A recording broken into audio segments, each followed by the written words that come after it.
ये किसी फिल्म की शूटिंग नहीं थी, ये था लाहौर। तारीख थी 27 जनवरी 2011 और मकाम था मजंग चुंगी। गोलियां चलाने वाला शख्स जिसका नाम था रेमंड एलन डेवस। अस्सलाम वालेकुम, मैं हूं बशीर महमूद और आप देख रहे हैं बशीर रील्स। ये दास्तान है ऐसे मुकदमा की जिसमें लाहौर की एक सड़क पर 2 पाकिस्तानी शहरियों को गोलियों से मार दिया गया और एक तीसरा शहरी अमरीकी गाड़ी के नीचे कुचला गया। मुलजिम गिरफ्तार हुआ, उस पर कत्ल की फर्दे जुर्म आयद हुई। अमेरिका ने इसे सफारतकार कहा। पाकिस्तानी पुलिस ने इसे कत्ल का मुलजिम करार दिया। अदालत ने मुकदमा चलाने का फैसला किया, लेकिन फिर चंद हफ्तों के अंदर ऐसा कानूनी रास्ता निकाला गया कि रेमंड डेवस न सिर्फ रहा हो गया बल्कि उसी रोज पाकिस्तान से भी चला गया। लाहौर की कोट लखपत जेल के अंदर एक आर्जी अदालत कायम की गई। सिक्योरिटी इंतहाई सख्त थी, मीडिया को रसाई नहीं, अवाम अदालत के अंदर जा नहीं सकती। मुलजिम रेमंड डेवस को पेश किया गया। ये कोई आम मुलजिम नहीं था, वो साबिक अमेरिकी फौजी था, सिक्योरिटी के शोबे में काम कर चुका था। बैनुल अक़वामी मीडिया के जरिए ये बात भी सामने आई कि वो अमेरिका के खुफिया अदारे CIA के लिए बतौर सिक्योरिटी कॉन्ट्रैक्टर काम करता था। मकतूलीन की तरफ से एडवोकेट असद मंजूर भट्ट पेश हुए। उन्होंने अदालत के सामने अपना मौक़िफ़ इख्तियार किया। जनवरी 2011 को मुलजिम रेमंड डेवस लाहौर के इलाके मजंग चुंगी करीब अपनी सफेद रंग की गाड़ी में मौजूद था। फैजान हैदर और मोहम्मद फ़हीम मोटरसाइकिल पर सवार थे। मुलजिम ने इन पर बराह रास्त फायरिंग की। गोलियां दोनों अफराद को लगी और दोनों मौका पर जान भाग हो गए। रेमंड की कॉल पर उसको बचाने के लिए आने वाली गाड़ी एम्बेसी से वन वे ट्रेवल करती हुई आई और एक और मोटरसाइकिल सवार को कुचल दिया। यूं दिन दहाड़े लाहौर जैसे शहर में 3 अफराद को कत्ल कर दिया गया। असद मंजूर भट्ट का यह भी मौक़िफ़ था कि रेमंड डेवस को सिर्फ इस बुनियाद पर सफारती इस्तशना नहीं दिया जा सकता कि वो अमरीकी शहरी है। इन्होंने अदालत के सामने कहा, मुलजिम ने कोई काबिल एतमाद सरकारी दस्तावेज पेश नहीं किया जिससे इस्तशना की दरखास्त मंजूर की जाए। ना ही वजारत खारजा ने कोई सर्टिफिकेट दिया और ना ही लाहौर हाई कोर्ट का कोई हुक्म इम्तनाही मौजूद है। 3 पाकिस्तानी शहरियों का कत्ल हुआ है, जब मकतूलीन की तरफ से ये भी कहा गया कि ये सेल्फ डिफेंस का भी मामला नहीं है। इस फायरिंग में जरूरत से ज्यादा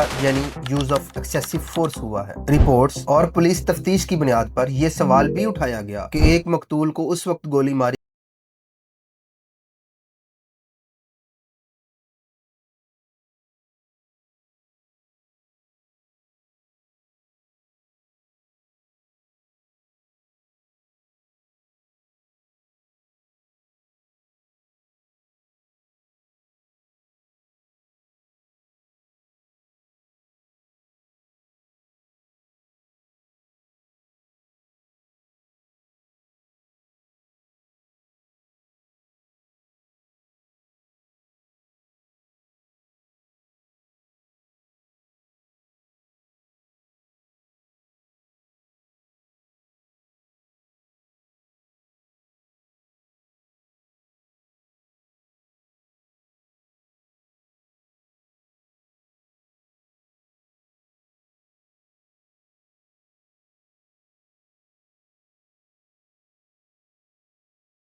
था। 16 मार्च 2011 को अदालत के अंदर अचानक एक नई पेशरफ्त हुई। मुक्तलीन के कानूनी वर्सा को अदालत में पेश किया गया। उन्होंने कहा उन्होंने रेमंड डेविस को माफ कर दिया है। उन्होंने दियत कबूल कर ली। दोनों खानदानों को अलग अलग 10-10 करोड़ रुपए दिए गए। यहाँ पाकिस्तान की पिनल कोड की दफा 310 और ज़ाब्ता फौजदारी की दफा 345 के तहत सुलह कबूल कर ली गई, लेकिन एक और अहम दफा मौजूद, दफा 311। ये दफा अदालत को इख्तियार देती है कि अगर कसास माफ भी कर दिया जाए या सुलह हो भी जाए तब भी बाज़ हालात में मुल्ज़िम को सजा दी जा सकती है। यहाँ एक बड़ा सवाल रियासती तफ्तीश पर पैदा होता है। अगर रेमंड डेविस की असल पेशा वाराना हैसियत CIA कॉन्ट्रैक्टर की थी तो उसे तफ्तीशी रिकॉर्ड का मौसर हिस्सा क्यों नहीं बनाया गया? अदालत सिर्फ उस मवाद पर फैसला करती है जो उसके सामने रखा जाता है। सवाल तफ्तीशी अदारों से भी बनता है, सवाल इस्तिगासा से भी बनता है और सवाल उन ताकतवर हलकों से भी बनता है जो अदालत के बाहर इस मुकदमे की सियासी और सफारती हल में मसरूफ थे। तफसीली फैसले में रेमंड डेविस को बुनियादी तौर पर दफा 302 के कत्ल के मुकदमे में सुलह की बुनियाद पर बरी कर दिया गया। अबादुर रहमान की मौत अलग वकूआ थी, वो अमेरिकी गाड़ी के नीचे आकर कुचला गया था। लेकिन 16 मार्च को रहाई की कार्रवाई इतनी तेजी से हुई कि तमाम मुतल्लका मुकदमात और जुम्मेदारियों की मुकम्मल तस्वीर अवाम के सामने न आ सकी। अदालती हुक्म में कहा गया था कि रेमंड डेविस को रहा किया जाए बशर्ते के वो किसी दूसरे मुकदमा में मतलूब ना हो, मगर अमली नतीजा ये निकला कि वो उसी रोज पाकिस्तान से बाहर चला गया। यहाँ एक और सवाल पैदा होता है, क्या पाकिस्तानी अदारों ने पहले ही मुकम्मल तस्दीक कर ली थी? क्या अबादुल रहमान के मुकदमा में रेमंड डेविस से मजीद पूछगिछ की कोई जरूरत नहीं थी? अदालती फैसले में लिखा था कि दोनों खानदानों ने अलग अलग